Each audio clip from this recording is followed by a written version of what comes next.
Hi everyone, welcome back to English. आज के इस वीडियो में हम कुछ इस तरह के सेंटेंसेस सीखने वाले। एडवांस स्ट्रक्चर फर्स्ट हमारा देखिए, मैं बस इतना जानता हूँ कि वह झूठ नहीं बोल सकता। हैरानी की बात तो यह है कि उसने सब कुछ बता दिया। चाहे जो हो जाए, मैं आज खाना नहीं खाऊंगा। मुझे तुम्हारे परिवार से क्या लेना देना है? मुझे तुम्हारे परिवार से कोई लेना देना नहीं है। तभी के तभी उसने नौकरी छोड़ दी। तो ये 5 स्ट्रक्चर्स हैं, वो आज हम सीखने वाले हैं। आप वीडियो के एंड तक बने रहना। अगर कोई डिफ़िकल्टी, कोई प्रॉब्लम आती है तो कमेंट जरूर कीजिए। वीडियो अच्छा लगे तो इसको शेयर, सब्सक्राइब करके बेल आइकन जरूर प्रेस करना, सो दैट आपको मेरे अगले वीडियो का नोटिफिकेशन मिलता रहे। Let's start the video. चलिए, तो हमारा फर्स्ट स्ट्रक्चर है मैं बस इतना जानता हूं कि इसके लिए हमें लिखना पड़ेगा all I know is that. All I know is that आप इस तरह से बोलेंगे। पहले बोलने के लिए देख लीजिए हमें क्या बोलना है। All I no. ऑल का मतलब क्या होता है? सब कुछ। आई नो, मैं जानता हूँ। ऑल आई नो यानी जो कुछ भी मैं जानता हूँ, या जो कुछ भी मैं समझता हूँ, या जितना बस मैं जानता हूँ, या जो कुछ भी मैं जानता हूँ वो ये है कि, इस सेंस में है। तो all I know is that, मैं जो कुछ जानता हूँ वो ये है कि। इसके बाद चलिए, तो यहाँ पे हमारा बस मैं इतना जानता हूँ, या जो कुछ भी मैं जानता हूँ वो ये है कि वो अच्छी लड़की है। ठीक है, अब यहाँ पे इस तरह की जो सेंटेंसेस बनाना है कि मैं बस इतना जानता हूँ कि वो आज नहीं आएगा। मैं बस इतना जानता हूँ कि तुम्हें वहाँ नहीं जाना चाहिए। मैं बस इतना जानता हूँ कि तुम चोरी नहीं कर सकते। ठीक है, इस तरह की जो सेंटेंसेस उसका हम कैसे ट्रांसलेशन करेंगे, तो चलिए देखते हैं। इस तरह की जो सेंटेंसेस है उनका स्ट्रक्चर होगा। मैं बस इतना जानता हूँ, तो उसके लिए हमारे पास क्या वर्ड है? All I know is that. सबसे पहले क्या लिखना है? All I know is that, ये लगाना है। स्टार्टिंग में ये लगाना है, प्लस आपको लगाना है सेंटेंस। इसके बाद आपका जो कोई भी सेंटेंस है, किसी भी तरह का आपका सेंटेंस है, किसी भी टेंस का है, वो सेंटेंस का, इस टाइप के सेंटेंसेस का स्ट्रक्चर। आई होप कि ये चीज़ आपको समझ में आ गया। All I know is that, ये बोलना है, ये लगाना है, लिखना है या बोलना है, और प्लस आपका जो भी सेंटेंस है। अब इसका यूज़ कब करते हैं वो भी हम जान लें। तो यूज़ तब करेंगे जब कोई बातचीत आपकी चल रही है। ठीक है, जो भी बातचीत चल रही है, कोई कुछ कह रहा है, कोई कुछ कह रहा है, तो आप अपना निर्णय सुनाओ, या आप कोई ठोस बात बोल दो कि भाई मैं तो बस इतना जानता हूँ कि ये ऐसा है। मैं, कौन क्या कह रहा है, ये वो कह रहा है, मुझे कुछ नहीं पता, मैं बस इतना जानता हूँ। आप अपना निर्णय सुना दें, या किसी बात का कोई निचोड़ कर दें, या कोई कंक्लूजन दे दें, कोई सारांश कह दे किसी एक लाइन में। वो इस तरह के सेंटेंस होते हैं कि मैं बस इतना जानता हूँ कि आज के बाद मैं उसके घर नहीं जाऊँगा। मैं बस इतना जानता हूँ कि आज के बाद मैं दाल नहीं खाऊंगा, है ना। वो ज़्यादा कोई लंबी बात या एक्सक्यूजेज नहीं देना चाहता, मैं बस इतना ही कहना चाहता हूँ। तो इस तरह के सेंटेंसेस में हम इसका यूज़ करते हैं। चलिए वीडियो में हम आगे बढ़ते हैं। तो मैं बस इतना जानता हूँ, तो इसका ये फ्रेज़ है all I no is that. तो उसका हम फ्रेज़ लिख लेते हैं। सबसे पहले लिखेंगे all I no is that. All I no is that, ये एक फ्रेज़ है। ये फ्रेज़ लिखने के बाद आपको मैंने कहा था प्लस सेंटेंस करना है। ठीक है, सेंटेंस में कि, अब ये की के लिए तो इतना यहाँ तक तो हो गया। अब यहाँ तक वह अच्छी लड़की के लिए क्या आएगा? वह के लिए, लड़की के लिए शी। वह अच्छी लड़की है, she is a good girl. ठीक है, all I no is that she is a good girl. आपको बोलने की, स्पीकिंग की प्रैक्टिस करनी है, बोलते जाना है मेरे साथ। वीडियो पॉज करके ये फ्रेज को बोलना है 4 बार, याद करना है, फिर बोलते जाना है। मैं बस इतना जानता हूँ कि, तो उसके लिए आपको क्या लिखना है? फ्रेज क्या है? All I no is that. वह आज नहीं आएगा। आएगा से पता चल जाता है वह, यहाँ पे क्या लगेगा? ही। नहीं आएगा तो सिंपल फ्यूचर टेंस हुआ, he will not come. Will not की जगह आप वॉन्ट शॉर्ट में लिख सकते, ही वॉन्ट कम। क्लियर? मैं बस इतना जानता हूं कि तुम्हें वहां नहीं जाना चाहिए। All I know is that, तुम्हें वहां नहीं जाना चाहिए, जाना चाहिए, चाहिए के लिए तुम्हें, तुम्हें के लिए यू, और जाना चाहिए यू शुड। नॉट नेगेटिव है तो आप शुडंट कह सकते हो या शुड नॉट फुल फॉर्म भी लिख सकते हो, यू शुडंट गो देयर। बस एक निचोड़ दे दिया है, मैं बस इतना ही कहना चाहता हूँ, मुझे कुछ नहीं सुनना इधर उधर की बातें, मैं बस इतना ही कहना चाहता हूँ, बस मैं सिर्फ यही जानता हूँ, बस मैं यही कहना चाहता हूँ। All I know is that you shouldn't go there, तुम्हें वहाँ नहीं जाना चाहिए। मैं बस इतना जानता हूँ कि तुम ईमानदार हो, तो यहाँ पर लिखे all I know is that, तुम ईमानदार हो, you are honest, you are honest. आप इस तरह से लिख सकते हो। ऐसे ही कहा जाए कि तुम ईमानदार व्यक्ति हो, तो हमें यहाँ पे ऑनेस्ट के लिए, यहाँ ऑनेस्ट की ईमानदार व्यक्ति हो तो you are an honest man, you are an honest man, ऐसा लिखा जाएगा। अब मैं बस इतना जानता हूँ कि वह चोरी नहीं कर सकता, तो इसमें कैन का यूज़ होगा और इसका आंसर लिखना है, आपको कमेंट बॉक्स में लिखना है इसका आंसर आपको आए। वो चोरी नहीं, चोरी करने के लिए स्टील वर्ड है और यहाँ पे सकना। ठीक है, चलिए हम वीडियो में आगे बढ़ते हैं, अपना सेकंड स्ट्रक्चर देख लेते हैं। हैरानी की बात तो यह है कि the surprising thing is that, इस तरह का सेंटेंस। हैरानी की बात तो यह है कि, फिर अपना ये वाला सेंटेंस किसी भी टेंस का हो सकता है। ठीक है, जैसे हमने आगे वाला देखा स्ट्रक्चर उसी तरह से। चलिए अभी देखते हैं इसमें क्या करना है हम लोगों को। इसका यूज़ हम तब करते हैं जब किसी गहरे विश्वास या श्रद्धा हो और अचानक कोई बात सामने आ जाए, कोई सब हमें पता है कि भाई इस तरह से सारा प्रोग्राम हुआ, सब कुछ ऐसे हुआ, पर बाद में कोई बात उसमें से निकल कर आए, तब हम कहते करी यार हैरानी की बात तो ये है, हमें तो लगा था कि सीमा वहाँ गई है और सब कुछ संभाल रही और सब कुछ अच्छे से हैंडल कर रही, लेकिन कुछ महीनों बाद पता चला कि यार हैरानी की बात तो ये है कि सीमा वहाँ गई नहीं, सीमा वहाँ गई नहीं। ठीक है, और जब हम रिजल्ट के दिन आए तो हमें पता चले यार, रिजल्ट देख रहे हैं तो पता चले यार उसने तो परीक्षा ही नहीं दी थी।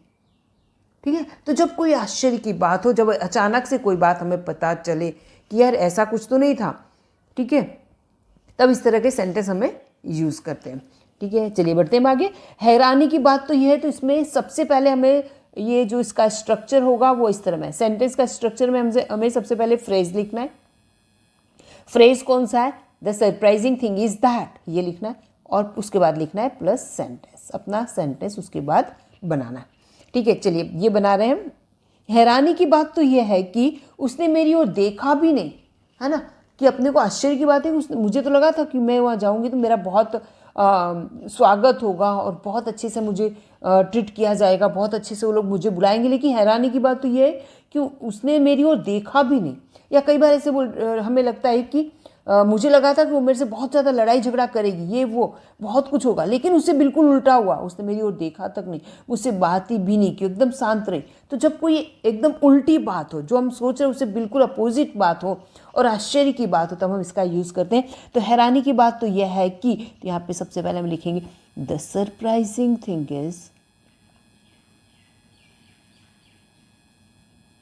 Is that. क्या है सरप्राइजिंग थिंग, क्या बात है? उसने मेरी ओर देखा भी नहीं, तो क्या लिखें? उसने देखा नहीं, तो she didn't look at me, look at me. Look at का मतलब की ओर देखना, लुक एट का अर्थ क्या हुआ? की ओर देखना। She didn't look at me, हैरानी की बात तो यह है कि उसने मेरी ओर देखा भी नहीं। हैरानी की बात तो यह है कि रमेश ने खाना नहीं खाया, यानी रमेश तो इतना फूडी है, वो तो खाना देख के तुरंत लपक पड़ता है, खाए बिना रह ही नहीं सकता खाने को देख के। लेकिन हैरानी की बात यह है कि पता नहीं उसे क्या हुआ था, पता नहीं किस सदमे में थी, क्या था, उसे खाना नहीं खाया। तो यहाँ पे लिखेंगे, स्टार्ट करते हैं, the surprising thing is that. अब रमेश ने खाना नहीं खाया, तो कौन सा टेंस हुआ? सिंपल पास्ट हुआ। रमेश ने खाना नहीं खाया, तो रमेश डिडंट, ये डिड नॉट भी लिख सकते हैं, didn't eat food, didn't eat food. आप फूड भी लिख सकते हो, डिडंट ईट फूड, उसने खाना भी नहीं खाया। आप डिडंट की जगह यहाँ पर ईट की जगह टेकन टुक फूड, सॉरी टेक फूड, ठीक है, डिडंट टेक फूड, उसने खाना नहीं खाया, टेक लिख सकते हो, हैव इसकी जगह आप हैव भी लिख सकते हैं, आप चाहे वो लिख सकते हैं, ठीक है। हैरानी की बात तो ये है कि वे देर से पहुँचे। अरे हमें तो लगा था कि वो तो बहुत जल्दी पहुँच जाएंगे और सब कुछ संभाल लेंगे, लेकिन वो तो देर से पहुँचे, तो ये तो हैरानी की बात है। तो लिखेंगे the surprising thing is that, वे देर से पहुँचे, वे के लिए इंग्लिश में क्या आएगा, they reached late, they reached late, वो देर से पहुँचे। चलिए स्ट्रक्चर भी समझ में आ गया। अब आप सोचेंगे कि यहाँ पे फर्स्ट सेंटेंस से हैरानी की बात तो ये है कि वो वहाँ गई नहीं। इसका आंसर आपको कमेंट बॉक्स में लिखना है। चलिए वीडियो में आगे बढ़ते हैं। तो हमारा ये वाला स्ट्रक्चर है, यहाँ पे हम देख रहे हैं चाहे जो भी हो जाए, चाहे जो भी हो जाए। तो ये हम तब बोलते हैं जब हम किसी चीज़ के लिए बहुत ही डिटरमाइंड होते हैं कि नहीं बस चाहे कुछ भी हो जाए। अब दृढ़ संकल्प होता है हमारा, या दृढ़ निश्चयी होते हैं कि बस टस से मस नहीं होना, चाहे जो हो जाए। ये बहुत सारे सेंटेंसेस हम बोलते हैं कि चाहे जो हो जाए मैं अब ऐसा करके ही रहूँगा, चाहे जो हो जाए अब मैं उसे थप्पड़ मार कर ही रहूँगा, या मैं उसे शादी करके ही रहूँगा, या ये परीक्षा में पास करके ही रहूँगा, या मैं उसे पैसे वापस लेकर ही रहूँगा। इस तरह से हम बहुत सारे सेंटेंसेस अपनी डेली रूटीन में बोलते रहते हैं। तो सबसे पहले देख लेते हैं इसका स्ट्रक्चर क्या होगा। तो स्ट्रक्चर में हम सबसे पहले लिखेंगे जो हमारा ये फ्रेज़ है, चाहे जो भी हो जाए, उसके लिए आए कम व्हाट में। तो ये पहला स्ट्रक्चर हमें लिखना है, और उसके बाद ये फ्रेजल वर्ब, ये फ्रेजल वर्ड्स लिखेंगे, प्लस हम यहाँ पर सेंटेंस हमारा जो भी टेंस का हो वो टेंस का यूज़ करेंगे। अब समझ लेते हैं ये वर्ड क्या है, कम व्हाट में कम। तो कम व्हाट में, कम व्हाट में, कम यानी आना, व्हाट यानी जो, और कम में यानी जो भी संभावना हो, जो भी आने की संभावना। तो यहाँ पे जो भी मुसीबत आने की संभावना, यानी चाहे कुछ भी हो जाए, इस सेंस में है। ये थोड़ा सा मैं समझा रही हूँ, ठीक है, कि चाहे जो भी हो जाए। तो यहाँ पे हम सिंपल से इसको ऐसे याद रहे, कम व्हाट में, कम व्हाट में, चाहे जो भी मुसीबत आ जाए, चाहे कोई भी आपदा आ जाए, चाहे कोई भी कुछ भी हो जाए, इस मीनिंग में चाहे जो भी हो जाए।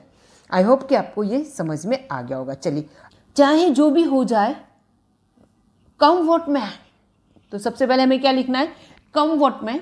कम व्हाट में आपको बोलना है, 2-4 बार इसको बोलने की प्रैक्टिस करना है, कम व्हाट में। और फिर घर में इस तरह के सेंटेंसेस का बोलकर आपको यूज़ कर लेना है। 2-4 बार ऐसे घर में इसका यूज़ कर लोगे ना, तो फिर ये मतलब यूज टू हो जाएगा, आपकी टंग पे ये आग बस जाएगा, फिर आपको बोलने में कोई दिक्कत नहीं आएगी। तो ये कम व्हाट में, तो आपको बोलना है चाहे जो कुछ भी। आप सिर्फ प्रैक्टिस करनी, बोल बोल के कुछ भी बोले। घर में कोई भी चीज़ है, घर में अपने बच्चों से, बड़ों से, बूढ़ों से, या अपने पेरेंट्स से, किसी से भी आप बात करेंगे तब बोलेंगे कम व्हाट में, चाहे जो हो जाए। आप पूरा सेंटेंस ना बोले तो इतना भी बोल सकते हो कि इस बार तो मैं परीक्षा पास करके ही रहूँगा, कम व्हाट में, चाहे जो हो जाए, ठीक है। कम व्हाट में इस बार मैं परीक्षा पास करके ही रहूँगा, कम व्हाट में 12 बजे तक तो पढ़ूंगा ही। आप ऐसे सेंटेंस अपनी बोल सकते हैं, बोलेंगे तभी आएगा ना। तो यहाँ पे सबसे पहले लिखेंगे कम व्हाट में, चाहे जो हो जाए, ठीक है, मैं तुमसे शादी करूंगा। अब इस तरह के जो होते हैं ना, ये हम किसी को प्रॉमिस करने वाले सेंटेंसेस होते हैं, तो ये फ्यूचर टेंस में ज़्यादा सही बनते हैं, ठीक है।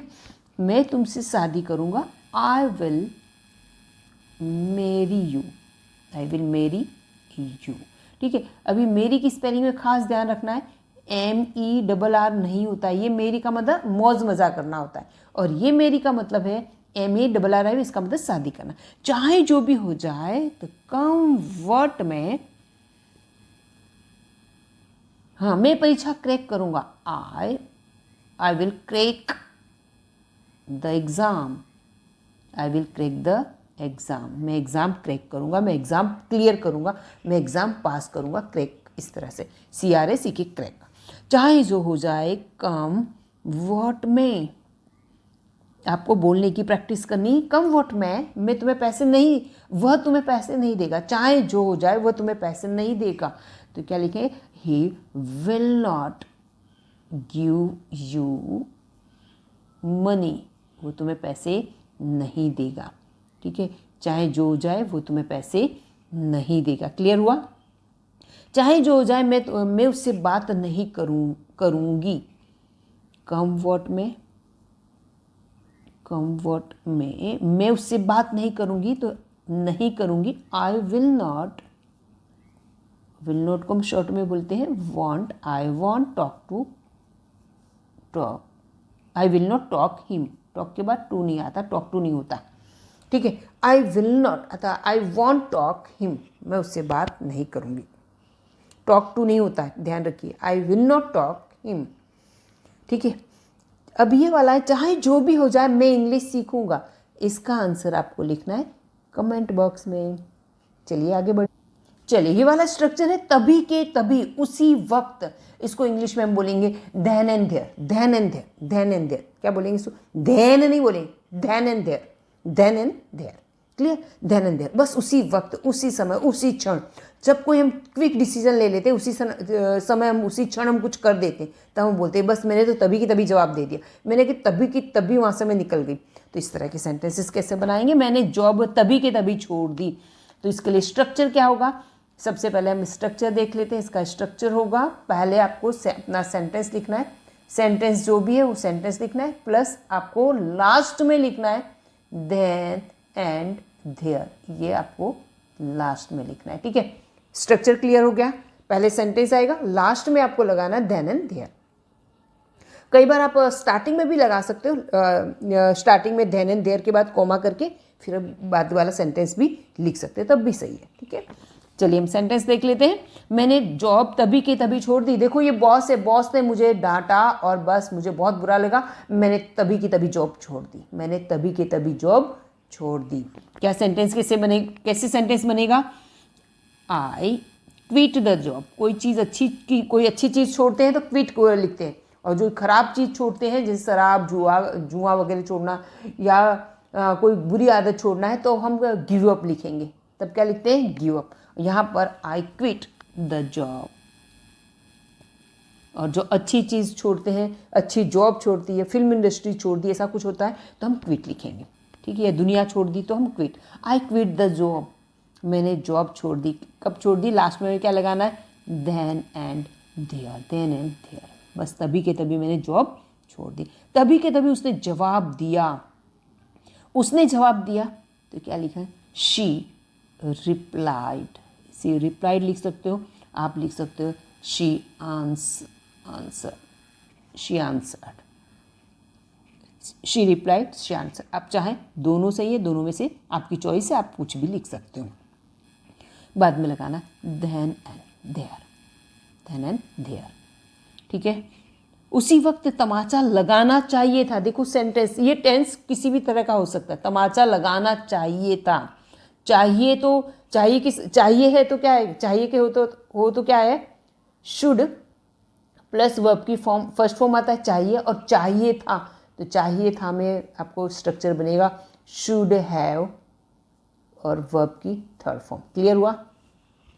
जब चाहिए है तब ये लगाना है। तुम्हें सुबह जल्दी उठना चाहिए तो you should get up early in the morning. ठीक है, तुम्हें खाना चाहिए, you should eat, should play, should go, तो चाहिए। पर तुम्हें ऐसा करना चाहिए था, तुम्हें खाना चाहिए तो यू शुड हैव ईटन, इस तरह से बनेगा। ठीक है, चलिए हम बढ़ जाते हैं आगे। चलो, तो यहाँ पे ये क्लियर हो गया होगा आपको। चलो आगे बढ़ लेते हैं हम लोग।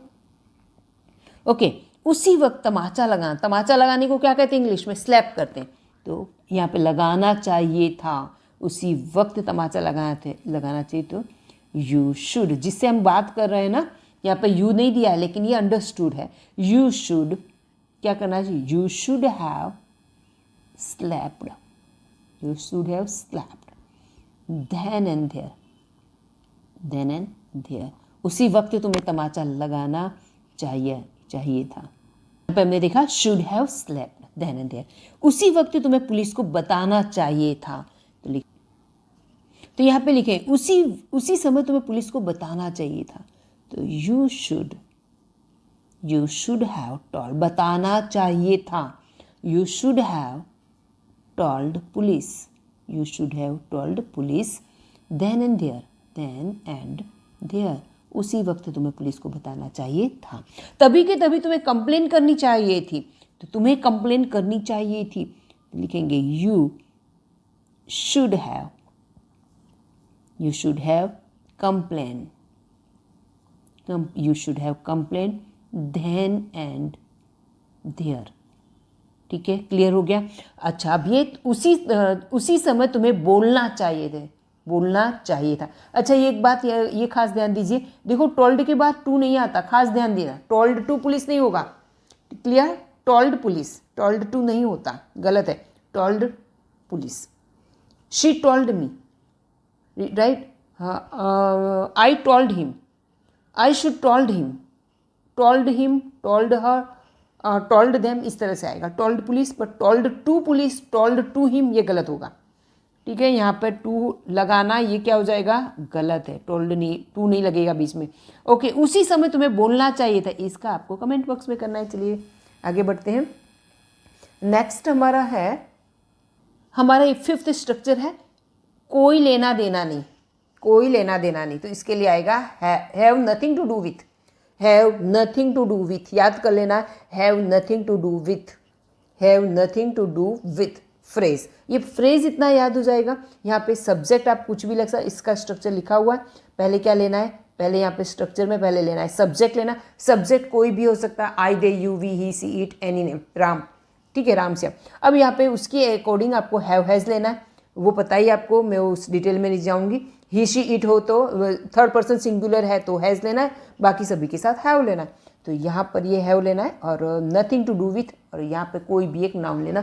बहुत ही इजी स्ट्रक्चर है, ठीक है, बहुत ही इजी स्ट्रक्चर है। मुझे तुमसे कोई लेना देना नहीं है, मुझे तुमसे कोई लेना देना नहीं है, तो इसका स्ट्रक्चर भी क्लियर हो गया। और तब यूज़ कब करते हैं, जब ये तो सिंपल सा है, मुझे बोलते हैं ना, मुझे इससे कोई लेना देना है, चाहे तुम जो करो, मुझे तुमसे कोई मतलब नहीं है। हम कहते हैं मुझे तुमसे कोई मतलब नहीं है, मुझे तुमसे कोई लेना देना नहीं है, तब हम यूज़ करें मुझे तुमसे कोई लेना देना नहीं है, तब लिखेंगे I have nothing to do, I have nothing to do with. अब यहाँ पे लगा दे, यहाँ पे आपको लगा देना यू, देखो स्ट्रक्चर वही की वही है पूरा। चलिए हम सेंड है, मुझे तुम्हारे झगड़े से कोई लेना देना नहीं है, तो I have nothing to do with तुम्हारे झगड़े, तो योर, आप वॉर लिख सकते हो, योर क्वेरल लिख सकते हो, या आप फाइट भी लिख सकते हो। ठीक है, फाइट में, क्वेरल और फाइट में थोड़ा, ये वॉर का मतलब तो युद्ध होता है, वन टाइप ऑफ, क्वेरल का मतलब झगड़ा जो बोलकर होता है, और फाइट का मतलब होता है जो हाथापाई होता है। तो आप इसमें से लड़ाई झगड़े में जो भी आप वर्ड यूज़ करना चाहो अपनी तरीके से आपकी चॉइस से कर सकते हो। मुझे तुम्हारे परिवार से कोई लेना देना नहीं है, तो I have nothing to do with your family, with your family.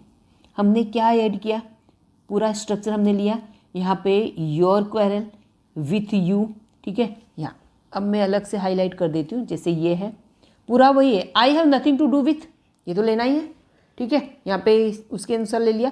I have nothing to do with your war, your, फिर यहाँ पर है योर फैमिली, ठीक है। मुझे तुम्हारी बात से कोई लेना देना नहीं है, तो आई हैव नथिंग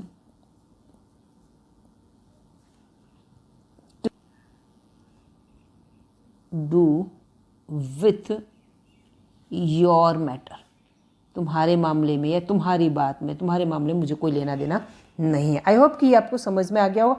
अब ये वाला है, मुझे तुम्हारी प्रॉपर्टी से कोई लेना देना नहीं, तो इसका आंसर आपको अपनी कमेंट बॉक्स में आपको इसका आंसर करना है, ठीक है। चलिए इसका आंसर आप कमेंट बॉक्स में करेंगे। अगर आपको मेरा वीडियो अच्छा लगता है, समझ में आ रहा है, तो मेरे वीडियो को शेयर सब्सक्राइब करना, और सब्सक्राइब करने के बाद बेल आइकन जरूर प्रेस करना है, सो दैट आपको मेरे नए वीडियोज़ फटाफट मिलते रहे notification. Okay, bye bye, till next video.